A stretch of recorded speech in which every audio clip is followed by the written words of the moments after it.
Bonjour à vous. Comment allez-vous? Ça va très bien. C'est extrêmement stimulant les propos qui ont été tenus ce matin. C'est aussi très franc.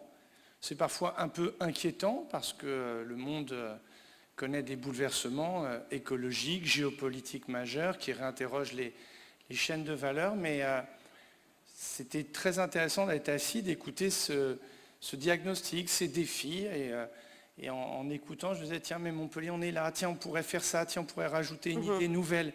Voilà, et donc je suis très heureux aussi de voir autant de personnes qui sont venues et qui ont décidé d'être partie prenante avec l'ensemble des élus de la métropole que je veux saluer, j'ai aperçu Cyril Meunier, Frédéric Lafort, Guine, bien sûr, beaucoup d'élus, d'essayer d'être partie prenante pour écrire notre feuille de route. Donc vous avez été largement nourri de ces échanges. On voit que Montpellier, clairement, comme tous les territoires, a des défis à relever, mais part avec quand même des compétences, des richesses qui impliquent de réinterroger un peu peut-être des manières de faire. Vous, de manière claire, cette feuille de route, vous l'avez voulu. Inde nous en parlait tout à l'heure, Indemad, on a entendu parler de changement de paradigme, etc. Qu'est-ce que vous retenez? Comment vous voyez les choses d'ici ce cap 2030-2040? D'abord, pour regarder l'avenir, il faut toujours questionner le passé. Et on ne part pas de nulle part à Montpellier.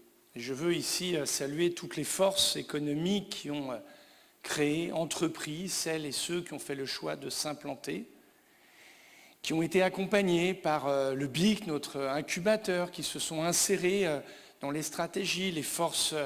Je vois mon ami Grégory Blanc-Villain de la CPME qui d'emblée dit mais nous on va prendre le dossier écologique, entreprise à mission, etc. On ne part pas de nulle part. Et d'ailleurs il faut quand même que nous on se le dise, parce que j'ai entendu des choses, contexte global, contexte national. Enfin nous il y a 40 ans on était la 25e ville de France. On était une économie de fonctionnaires, peu de commerce, de promotion immobilière, et quand même, il s'est passé des choses assez incroyables. Oui. Il faut se le dire. Il faut se le dire, mais, puisque le mot majesté devra être traité dans quelques instants, je vais quand même faire le professeur d'histoire et dire qu'on ne doit jamais se reposer sur ses acquis et qu'on doit toujours mieux faire. Et que Montpellier, c'est d'abord un état d'esprit. C'est un état d'esprit conquérant. Nous, on ne nous donne rien, on l'invente et on va le chercher. Moi, j'ai bien aimé tout à l'heure l'histoire des petits avions où on se pose. Mais enfin, en majesté, un jour, l'État a dit on va mettre les avions à Toulouse. Pour les mettre loin de la frontière de l'Est, pour que notre industrie aéronautique soit protégée. Tant mieux pour nos amis toulousains. Mais nous, ça ne nous est pas arrivé souvent où on nous a dit on fait quelque chose. Nous, on est allé chercher, on s'est battu. Et aujourd'hui, on a un résultat qui est fort, qui fait qu'on est l'une des métropoles les plus attractives de France, c'est pas sans contrainte. Fait qu'on a quand même une perception à l'extérieur qu'il se passe quand même des choses ici. Puis, c'est vrai, on a un orgueil montpelliérain assez développé. Ça, c'est bien normal.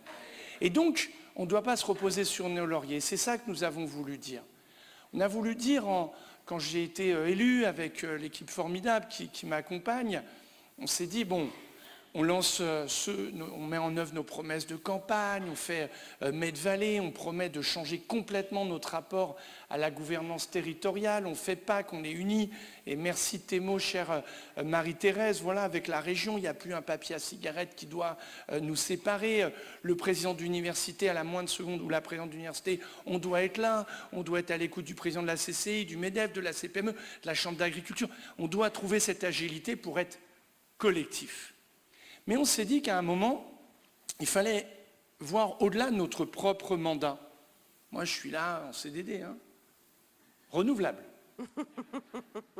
Renouvelable. Mais, au-delà de notre mandat, il y a une perspective pour le territoire.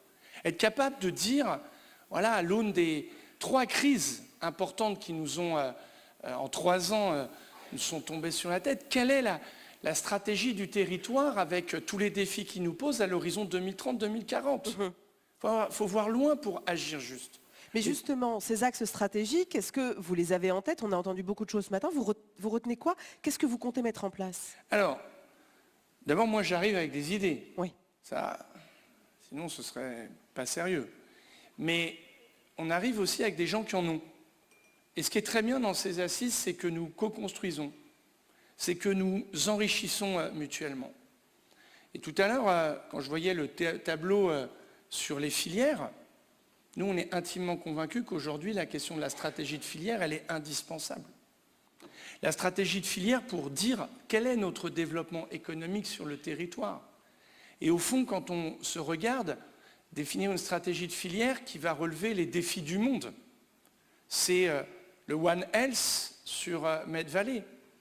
C'est une filière sur les énergies renouvelables, assurément, vu l'écosystème que nous avons. J'en parlerai encore sous l'angle de l'anecdote tout à l'heure. Évidemment, Marie-Thérèse, tu l'as dit, 8 appels à projets labellisés sur les ICC, tous les métiers de l'image. Et qu'on le veuille ou non, je crois que les écrans ne sont pas prêts de s'éteindre. C'est l'avenir. Le numérique, évidemment. L'art de vivre, avec le vin, qui est un ressort tout aussi important pour le tourisme que pour l'économie. Et puis, on a une aussi qu'on a rarement énoncée comme projet de filière, mais qu'on va prendre, celle du sport.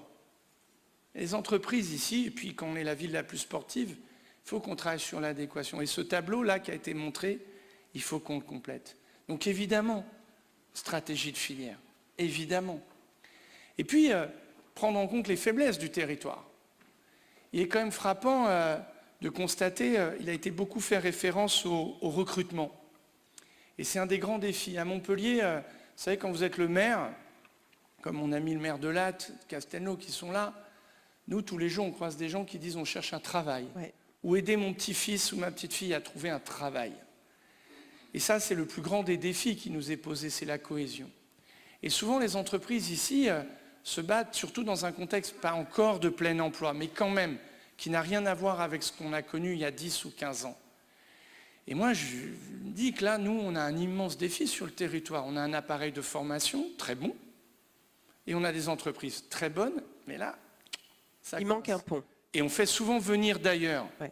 Et ce qui n'est pas toujours simple pour nous, parce que c'est aussi cette question de la croissance démographique. Et donc là, on a un enjeu. C'est pour ça, par exemple, que dans la réforme de France Travail, je le dis clairement, la métropole entend jouer un rôle. Que demain, dans la stratégie de filière, elle doit nous aider à un dialogue plus fécond avec l'appareil de formation pour que les compétences dont ont besoin les entreprises puissent être formées ici, que ce soit en formation initiale ou en formation continue, et là, en partenariat évidemment avec la région. Grosse faiblesse du territoire. Et au fond, est-ce qu'on peut encore continuer à accepter un chômage structurel aussi important? De la même manière, il faut qu'on continue à abaisser le seuil de l'innovation. Quand je suis entré, il y avait l'expression « business friendly » qui est arrivée. Mais moi, je dis qu'il faut faire en sorte que tous ceux qui le souhaitent puissent devenir entrepreneurs. Ceux qui sortent des écoles de commerce, ceux qui sortent de MoMA, mais ceux qui ont au fond un projet, qu'on puisse les accompagner. Et là, je veux avoir un propos très fort en direction des quartiers populaires qui doivent être, que nous ne devons surtout pas délaisser. C'est un enjeu républicain face au... vous comprendrez pourquoi j'ai eu le prix de la laïcité, mais face au risque de communautarisme.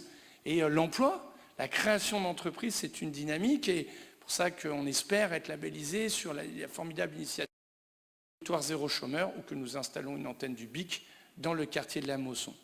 C'était un des constats qui a été fait sur les enjeux de formation. Et on l'a entendu tout à l'heure, la nécessité...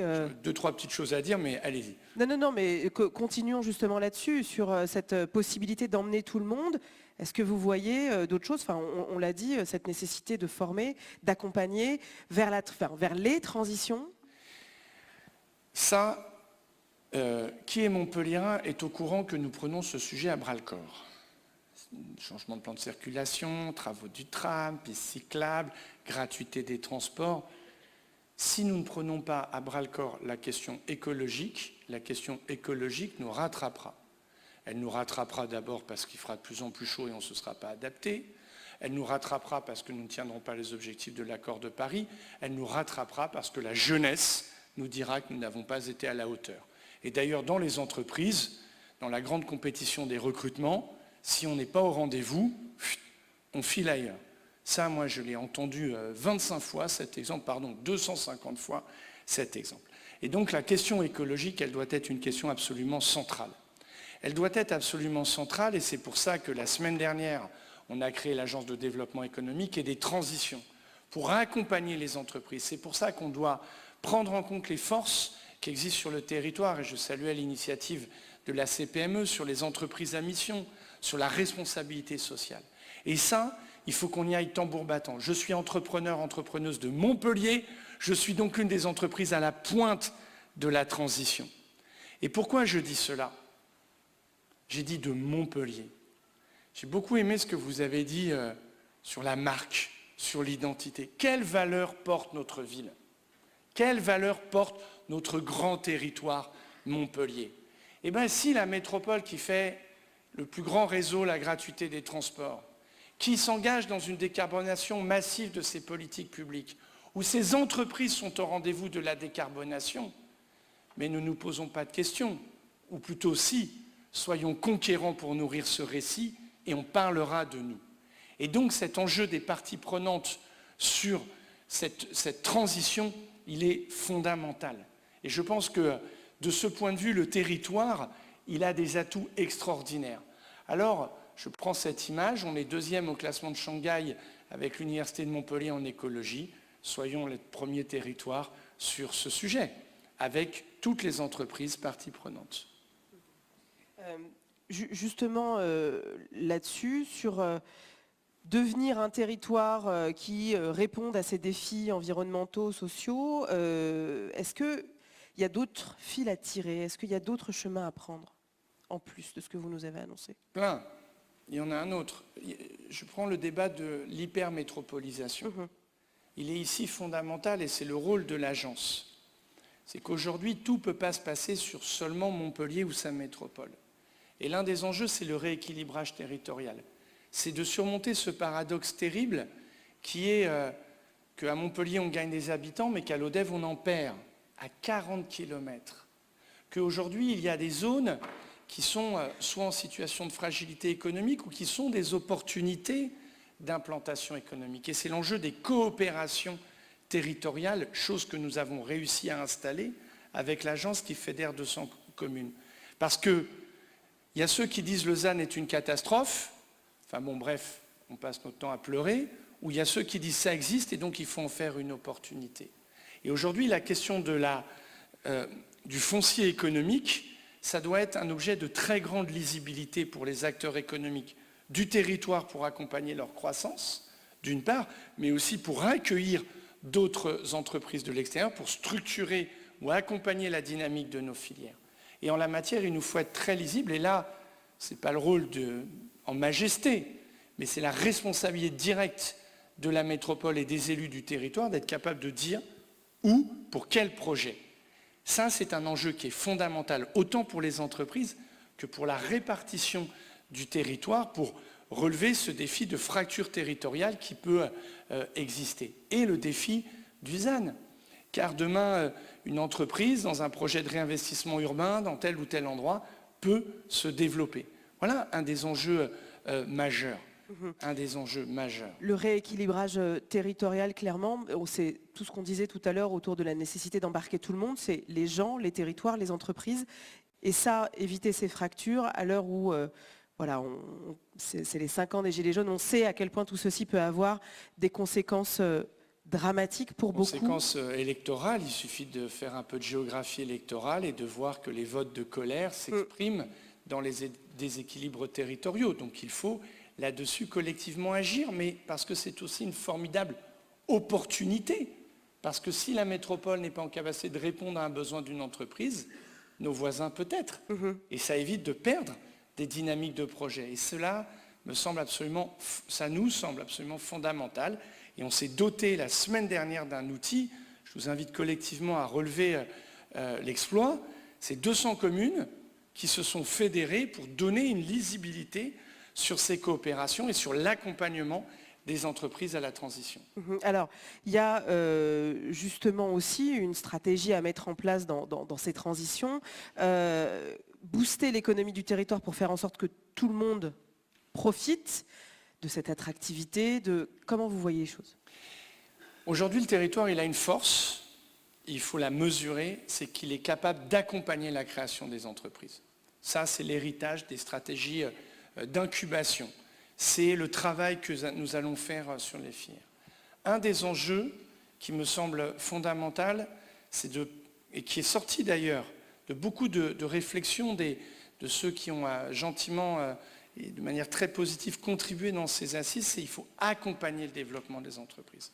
Et donc le développement économique de la métropole va se staffer pour que nous rajoutions un étage, pas au BIC spatialement, mais pour accompagner la croissance des entreprises. Ça, c'est clé, c'est une clé. C'est surmonter, aider les entreprises à surmonter ce qu'elles appellent. Moi, je ne viens pas forcément de ce monde, mais j'ai été frappé de cette expression.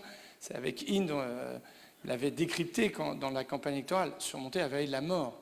Et donc là, il faut qu'on puisse très clairement être en stratégie d'accompagnement. De la même manière, alors là, je sais ma chère Marie-Thérèse et que la présidente de région va être ravie, c'est que ce que vous faites à Toulouse pour les entreprises, il faut qu'on le fasse à Montpellier. Le système d'avance remboursable, le système d'aide directe, il faut qu'on soit au rendez-vous. La métropole s'était jamais engagée là-dessus. Aujourd'hui, on l'est parce qu'il n'est pas question de laisser des entreprises qui sont en plein développement dans des situations de fragilité. Et de ce point de vue, c'est une rupture de paradigme complète de notre logiciel. Il y a cette dimension-là, mais il y a aussi, on pense aux artisans, aux commerçants, à cette économie de proximité qui est aussi un des leviers du cadre de vie dont on parlait tout à l'heure. Qui est absolument fondamental. Les commerçants, ils font la ville, ils sont la vie, ils sont facteurs de lien social. Et là aussi, la métropole de Montpellier doit avoir une feuille de route. C'est pour ça que prochainement sera délibéré par le Conseil de métropole, après concertation, un SDUC, un schéma de développement de l'urbanisme commercial, pour pouvoir structurer l'armature de commerce, pour pouvoir travailler sur les flux de marchands, les flux marchands. Bien sûr, on va continuer, Cyril Meunier accueillait ici même, je crois, Cyril France Congrès, la dynamique de l'événementiel ici, et c'est pas sur votre carte, c'est pas que sur l'est de la France, sud-est de la France que ça se passe, c'est dans ce magnifique palais des congrès. Donc on va créer aussi un office du commerce pour pouvoir accompagner les porteurs de projets, pour être capable d'aller chercher des marques qui s'implantent ici, parce que c'est un enjeu en termes d'emploi, bien sûr, c'est un enjeu en termes d'activité économique. Le commerce représente environ 700 millions d'euros de chiffre d'affaires, commerce de centre. Et nous avons encore beaucoup à faire parce qu'il est aussi un des facteurs de cohésion sociale. Là où le commerce disparaît dans certains quartiers, c'est de la fragilité. Ce sont aussi des flux auto. On a intérêt à travailler sur du commerce de proximité. Donc voilà les pistes que nous allons prendre et d'autres temps de concertation ensemble là-dessus. Et la stratégie commerciale, évidemment, c'est d'abord en lien avec la CCI et tous ceux qui souhaitent être partie prenante. Vous avez entendu, on a aussi beaucoup parlé de cette notion d'attractivité, de cette idée de il faut en finir avec le big is beautiful.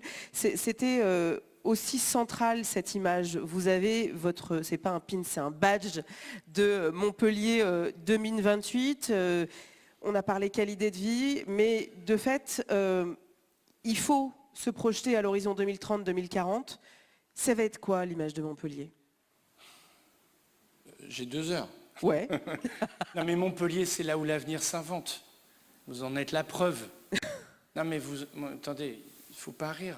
Vous savez, moi je vois des gens, je visite des boîtes. Enfin, il y a un gars là. Montpellier, c'est le futur. Mais Montpellier, c'est le futur désirable. Non mais attendez, on a une entreprise dans Med-Vallée. Ils ont commercialisé sur le marché américain le traitement contre la schizophrénie. Bon, le marché européen, il est plus dur, c'est plus d'autorisation, Enfin, c'est à Montpellier. Ici, sur les biothérapies, enfin, tous les soirs à la télé, il y a une série, et quand vous croisez des créateurs de jeux vidéo, ils sont sur toute la planète. Je visitais une entreprise du renouvelable récemment. Elle disait le nucléaire va devenir une énergie d'appoint, monsieur le maire. Je l'écoutais, je disais mais ouais, super, bonne nouvelle. Et il nous montrait toutes les perspectives qu'il avait. Ça veut donc dire sortir des énergies fossiles, sortir d'énergie qui peut être contestée. Le jeu vidéo sur toute la planète, le marché sur l'Afrique, des solutions à la santé. C'est là où l'avenir s'invente. Ça, c'est tout ce que font les entrepreneurs. Et c'est remarquable. Alors, je réponds à la question. En majesté, vous avez ici, comme président de la métropole, votre premier supporter. Notre job à nous, les élus, c'est de vous soutenir. C'est qu'on fasse Pâques, c'est que moi, vous nous nourrissiez de ce que vous faites et que nous en parlions et qu'on raconte, comme je viens de le faire, quand de temps en temps j'ai le petit rire goguenard et je dis ben ouais, ici à Montpellier ils font ci, là ils font ça, là on a trouvé une boîte qui fait ça, là il y a un jeune qui a un projet, la petite Kenza là qui est venue me voir tout à l'heure, 19 ans, promotion des déterminés, qui est actuellement dans les locaux du BIC et qui est en train d'inventer un truc autour de l'esthétique, etc. Mais c'est ça l'énergie de la ville et du territoire. Et nous, notre rôle, c'est pas d'être en majesté, d'en tirer la gloire, c'est d'être premier supporter. C'est quand demain, il y a un projet, ben, comment on peut faire une lettre de soutien, comment on peut vous accompagner. C'est ça l'enjeu. C'est quand tu l'as évoqué, Marie-Thérèse, le professeur Jürgensen, pour la labellisation IHU, et donc demain avoir la première chaîne de production de l'industrie 4.0, comme on dit, sur la biothérapie. C'est moi, je me retrouve au jury international devant 25 scientifiques dont je comprends pas grand-chose parce qu'ils parlent de choses très savantes sur leur sujet. Mais à la fin, quand le jury dit « et la gouvernance ?» Le professeur Jürgensen dit « Vous avez le président de la métropole à mes côtés. » Et moi je dis « Je l'assure de tout mon soutien pour réussir. » Tout le monde disait que Montpellier n'avait aucune chance. Par un lobbying très actif, on a pensé qu'on serait IHU émergent. Nous sommes IHU tout court. Jamais dans le territoire, nous l'avons été. Donc moi, les histoires de majesté, pour un républicain, je ne connais pas. Par contre, ce que je sais, c'est que j'ai plutôt l'esprit Blue Fox, certains comprendront, c'est-à-dire ceux et celles qui créent, qui innovent, qui inventent l'avenir, parce que c'est ça Montpellier. Et quand nous sommes candidats pour être capitale européenne de la culture, quand le 21 décembre va se passer un événement qui sera un avant et un après avec la gratuité des transports, quand nous accueillons la flamme olympique le 13 mai, celle des parrains olympiques, parce que cette dynamique du sport, cette dynamique de la culture, cette dynamique que nous essayons de faire des choses nouvelles, et bien tout ça, ça nourrit un récit collectif, ça donne de la force à une identité qui porte un nom magnifique, pardonnez-moi, là par contre je vais être très très chauvin, Montpellier. C'est ça que nous disons. Si nous sommes capitale européenne, ce sera formidable. Si on ne l'est pas, tout le monde dira, mais de toute façon, c'est une ville de culture. C'est une ville de dingue, en fait. C'est celle qui design ses tramways. C'est celle qui, à un moment donné, a décidé de demander à tous les promoteurs immobiliers de mettre des œuvres d'art. C'est une ville qui va tambour battant sur la transition écologique, sur ses mobilités. Vous le verrez demain, j'en parlerai lors des vœux en 2024 sur le sujet des ENR. Ça donne de la force et ça donne du sens. Il y a des mots qui sont employés, alors on dit storytelling, narratif, récit. Moi je crois que ça donne du sens. Parce que les collaborateurs et les collaboratrices, quand ils sont là, ils se disent, tiens, quand même dans cette ville, il se passe des choses. Alors elle a des problèmes aussi, mais ça, on est là pour y apporter des solutions, des réponses. Après, il y a l'idée aussi de qui met en récit cette ville, qui raconte cette ville. Et je vais vous prendre un exemple d'une ville que je connais bien, qui n'est pas très loin, qui est Marseille. Si vous dites Marseille, vous pensez à Jul, vous pensez à Zidane, enfin, vous avez des ambassadeurs extrêmement... Tiens, ça me dit quelque chose du territoire. Est-ce que ça fait partie de quelque chose qu'il va falloir mettre en place sur cette mise en récit? J'ai pris Jul. Hein. Non, mais vous allez me permettre de régler un problème. Vous allez me permettre de régler un problème. Vous savez, moi, je suis maire de Montpellier depuis 2020, avec plein de copains, on mène cette aventure. Et alors, ici, évidemment, le récit, on a quand même eu ce slogan extraordinaire qui a été Montpellier la surdouée. Et alors, comment on fait après une telle force de marketing territorial qui est enseignée dans les facs, et l'invention du marketing territorial, Ben moi, j'ai une réponse simple. Mesdames et messieurs, je ne vous vois pas très bien à cause de la lumière, mais je vous connais tous beaucoup. En fait, il y a les enfants de la surdouée. Et ils sont dans cette salle. Et ils sont à l'étranger. Et donc, on va créer un réseau d'ambassadeurs. Et on va travailler sur la diaspora montpelliéraine. Vous savez, tous ces gens qui reviennent à Noël en famille, mais qui sont allés porter des projets ailleurs. Ceux que moi je croise régulièrement dans le TGV quand je vais à Paris défendre les dossiers de la ville et qui partent porter cela. Évidemment, on va organiser ça. Un réseau d'ambassadeurs où on peut se mettre d'accord ensemble sur le récit, sur comment on parle ensemble pour avoir l'effet multiplicateur, une capacité à se mettre en réseau. Ça a été très bien dit tout à l'heure. Les démarches verticales, bien sûr qu'il faut décider. Ça, c'est fondamental. Vous qui dirigez les entreprises, vous le savez aussi bien que moi, comme un responsable politique. Gouverner, c'est choisir. Mais par contre, il faut être en mode agile, en mode horizontal, en mode collectif, en mode commun. Et plus nous serons là-dessus, plus nous serons forts. Et donc, il faut que ces ambassadeurs, dont nous sommes tous, finalement, moi je suis premier supporter et premier ambassadeur de la ville par son énoncé, le territoire, eh bien nous devons l'organiser. Ça fait partie des missions que nous allons donner à la feuille de route, dont je veux dire très clairement qu'elle sera délibérée le 19 décembre, qu'elle contiendra des fiches opérationnelles d'action avec des calendriers très précis de mise en œuvre. Vous savez, je suis un peu dingue, j'ai une certaine lubie des compteurs. Il y en a un sur la comédie, sur le décompte de la gratuité, mais surtout, je crois que l'action publique, c'est dire et faire. Et c'est ce qui a été dit tout à l'heure. On a fait à peu près un panorama. Qu'est-ce qu'on a oublié là-dedans? Est-ce qu'il y a d'autres choses? Plein de choses, sans doute. Mais plein de choses. Peut-être ce sera ça, moi, ma conclusion. Tout à l'heure, le temps nous est compté, mais j'évoquais les crises. On a quand même connu 3 crises d'un coup. La crise sanitaire, Covid, la crise de la guerre en Ukraine. Ces 2 crises, à la fois, nous ont invitent le monde à repenser les chaînes de valeur, et ça va à une vitesse absolument incroyable. Il y a une crise qui voit apparaître des nouveaux empires et qui menace la paix. Et donc, pour préserver la paix, il faut la culture de la paix, donc de la coopération, les uns les autres. Ça, c'est une dimension essentielle. Qu'il y a une volonté de reconquérir notre souveraineté. C'est donc une opportunité, nous devons savoir la saisir. Il y a actuellement une grave crise énergétique, la crise de l'inflation, qui fait que les banques ne sont pas très sympas. Mais dans les crises, il y a deux postures à avoir. Il y a ceux qui se plaignent, ça, il y a du monde, sur le canapé, et puis à vous dire comment il faut faire. Et puis il y a ceux qui disent une crise ou des crises, c'est des opportunités pour se réinventer. Et cette réinvention, c'est un peu ça qu'on a envie de faire sur notre feuille de route. C'est de tracer des perspectives. Et donc, moi je l'ai sous les yeux, ça pourrait même apparaître. Ce qu'on veut, c'est être au rendez-vous de la très grande transition. Ça, c'est sûr, il y en a pour 20 ans. D'ailleurs, les objectifs, c'est l'accord de Paris. Les objectifs, c'est la neutralité carbone du territoire, motrice des transitions. Et nous, plus on sera avancé dans la transition, plus nous serons rayonnants. Une métropole donc rayonnante et innovante. L'innovation, c'est extraordinaire. C'est un mot qui parfois peut être fourre-tout. Mais quand on innove, on invente. Là où l'avenir s'invente.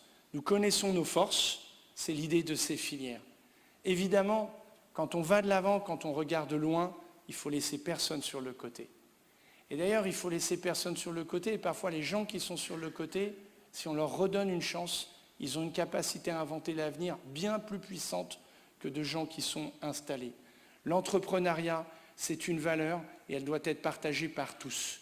Et puis, vous l'avez dit tout à l'heure, la qualité de vie. Ici, cette ville-là, vous avez dû venir au quorum, alors vous avez dû me maudire un peu à cause des travaux, mais regardez la lumière. Regardez les gens, regardez ces tramways, regardez toutes les invitations pour le sport, pour la culture, qui nous montrent que finalement, si on se compare, bon, on n'a pas trop à rougir. D'ailleurs, il y en a plein qui disent qu'il faut venir ici, et vous êtes les bienvenus. Mais on doit relever cela de manière équilibrée. On doit être protecteur de la rareté. C'est ce que nous allons faire en disant que les 2/3 de la métropole seront sanctuarisés grands paysages, parce qu'ils nous permettent de faire du très bon vin. Nous permettent de porter des nouveaux projets agricoles. Et donc être capable d'être attractif tout en étant respectueux de notre cadre de vie. C'est sans doute la chose la plus difficile à faire.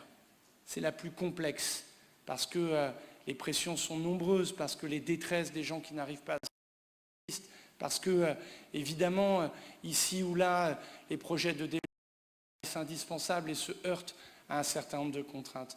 Mais affirmer cela, cette volonté d'équilibre, c'est quand même gage qu'on se donne raison. Et puis, il y a un sujet méthode. Et là, je termine par Majesté. Il y a un sujet méthode. Moi, premier supporter, chef d'orchestre, on est à Berlioz ici, enfin Einstein, mais en face, il y a Berlioz, chef d'orchestre.